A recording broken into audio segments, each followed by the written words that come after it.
berikutnya kita bahas tentang thread-thread yang ada di sistem operasi. Nah, pada sistem operasi terdapat user thread dan kernel thread. User thread ini adalah thread yang dikelola oleh pustaka thread untuk level user, biasanya untuk program aplikasi ya. Ada 3 pustaka thread utama. Yang pertama adalah POSIX pthread. Nah, ini adalah pengelola thread yang ada di sistem berbasis Unix dan turunannya. Kemudian window thread, ini pada sistem operasi Windows. Kemudian ada Java thread, ini adalah thread yang berjalan di Java Virtual Machine. Ini ada kernel thread, ini adalah thread yang didukung oleh kernel. Ini hampir semua sistem operasi saat ini sudah mendukung kernel thread. Jadi di bagian kernel ini sudah berjalan secara multi-thread kernelnya. Nah, baik di Windows, Solaris, Linux, Unix, Mac, semuanya sudah mendukung kernel thread. Ada beberapa model multi-thread. Yang pertama many to one, dan many to many. Pada many to one, thread level user ini akan dipetakan ke sebuah kernel thread tunggal. Sehingga ketika ada pemblokiran ya, atau ada status menunggu event ya, atau menunggu I/O dari sebuah thread, maka thread-thread yang lain akan ikut terblokir. Nah, ini kelemahannya seperti itu. Beberapa thread ini bisa saja tidak dapat berjalan pada sistem multicore, ya, karena kernelnya hanya memiliki sebuah thread saja. Contohnya sistem operasi yang cukup lama ya, Solaris Green Thread atau GNU Portable Thread. Kemudian one to one ini di mana setiap user thread ini akan dipetakan ke sebuah kernel thread. Jadi ketika aplikasi itu membuat thread baru untuk level user, maka di kernel akan dibuatkan thread baru juga. Nah, ini lebih cocok ya untuk konkurensi daripada model many to one. Karena setiap thread dari aplikasi yang berjalan, ya, proses aplikasi yang berjalan itu akan dijalankan oleh sebuah thread dari kernel. Hanya saja ya karena setiap thread di level user ini akan ditangani oleh thread baru di level kernel, ini kalau terlalu banyak thread-nya itu juga bisa terjadi overhead, jadi terlalu banyak switching ya. Untuk mengurangi overhead tersebut, ini mau tidak mau sistem operasi harus membatasi jumlah thread yang dibuat. Ini juga kelemahannya. Tapi untuk paralelisasi atau konkurensi ya, untuk meningkatkan eksekusi tadi, data yang diparalelisasi, ini lebih cocok ya model one to one ini. Sistem operasi yang menggunakan one to one ini contohnya Windows, Linux, dan Solaris 9. Nah, kemudian many to many. Ini memungkinkan thread level user ini dipetakan ke beberapa kernel thread. Ini memungkinkan sistem operasi untuk membuat kernel thread dalam jumlah yang cukup. Jadi, setiap thread baru dari aplikasi tidak harus dibuatkan thread di level kernel. Karena beberapa ya, thread level kernel bisa menangani thread dari aplikasi atau user thread yang banyak juga. Ini contohnya pada Solaris yang lama, yang sebelum versi 9. Kemudian pada Windows dengan paket Threadfiber.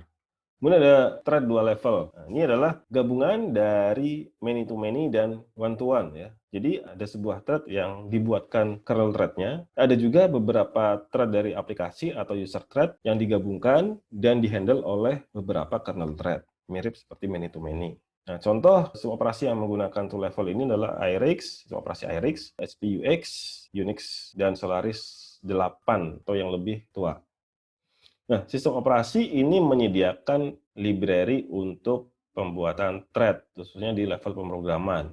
Nah, jadi thread library ini menyediakan API ya untuk kebutuhan pemrograman untuk membuat thread atau mengelola thread saat proses berjalan.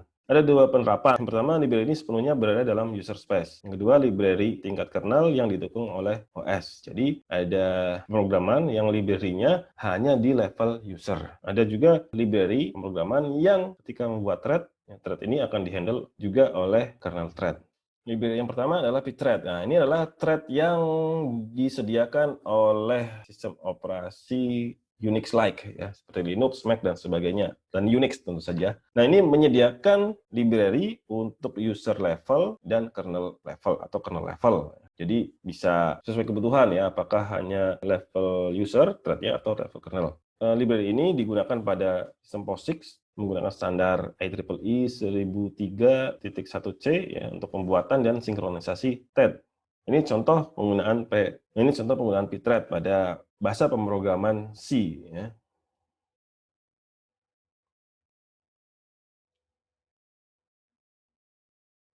Nah, sistem operasi Windows juga menyediakan API untuk kebutuhan pembuatan thread atau multithreading dari sisi programming.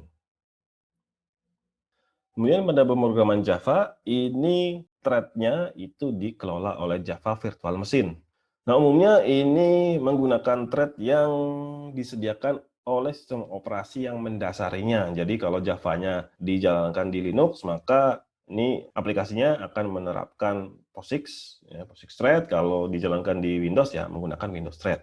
Nah, untuk membuat thread di bahasa pemrograman Java, ini umumnya ada dua cara. Yang pertama adalah membuat kelas extend thread. Yang kedua adalah menerapkan interface runnable.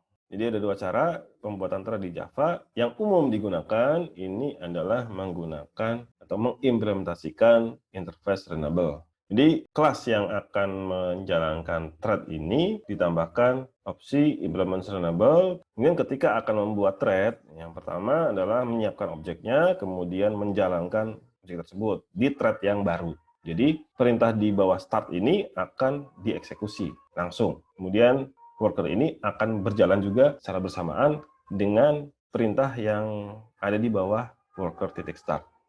Kemudian ketika thread-thread ini akan digabungkan, maka kita bisa menggunakan perintah join ya, nantinya akan menunggu untuk beberapa thread. Nah, ini adalah siklus thread di pemrograman Java ya. Ada new, ada renable. Renable itu berarti bisa dijalankan, sudah memanggil perintah start. Ketika renable ini bisa dilakukan beberapa operasi ya. Jadi waiting, time waiting, blocked, atau terminate.